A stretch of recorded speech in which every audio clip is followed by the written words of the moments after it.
Are you wondering about mutual funds versus stock funds when figuring out about investing?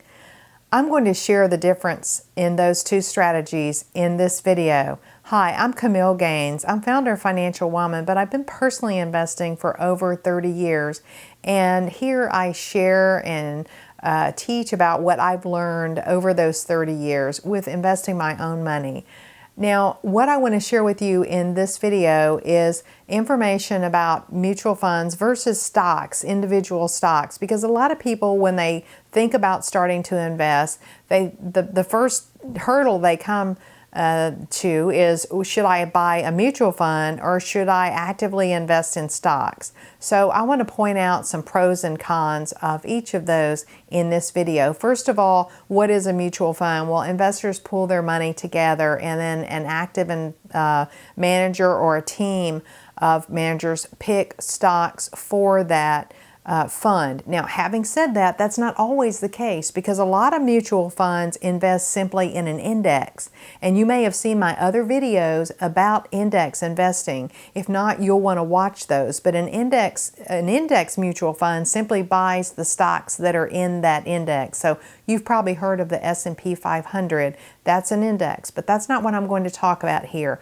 I want to talk about mutual funds versus individual stocks, because I find that that's where a lot of people get caught up in investing, or they're unclear about where to go with that. So a mutual fund, as I said, can be active or passive. A lot of people make the mistake of thinking that it can't be, but it can be either one, actively managed or passively managed. So when it's actively managed, you've got that fund manager or team of managers picking stocks for you. They are going around the globe possibly to visit companies. They've got a whole research department that is behind them, providing research so they can pick the best stocks for their investors in their fund. So that's a huge advantage, having that big research team. Having said that, mutual funds become so huge that sometimes they're at a disadvantage from what an individual investor can do on their own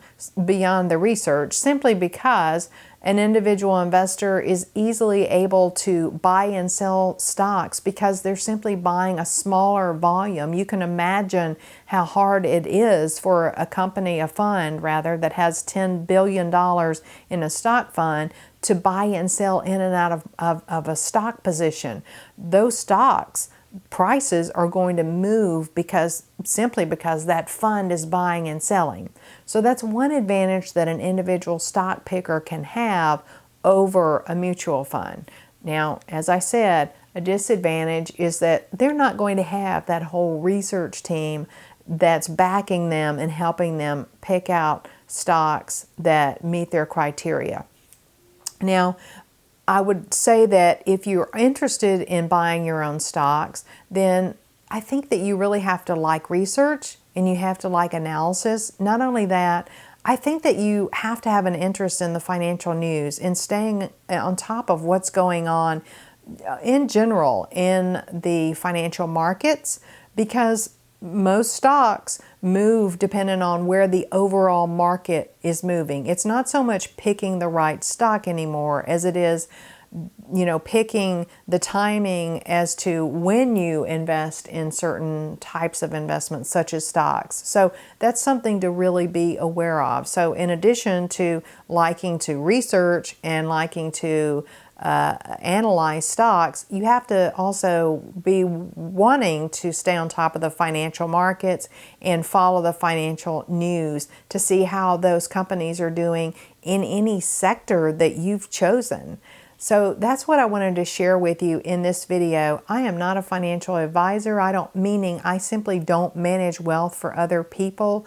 I teach people about investing so they're empowered to make choices around how they invest, whether that's on their own or with a financial advisor or through a mutual fund. And I have a more holistic approach that goes way beyond simply investing.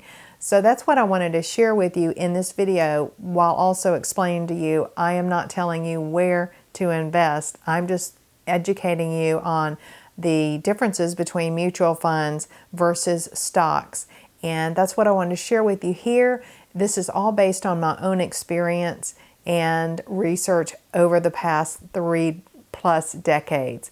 If you like this information, be sure to like it and subscribe to my channel so you don't miss my other videos. Thanks for watching.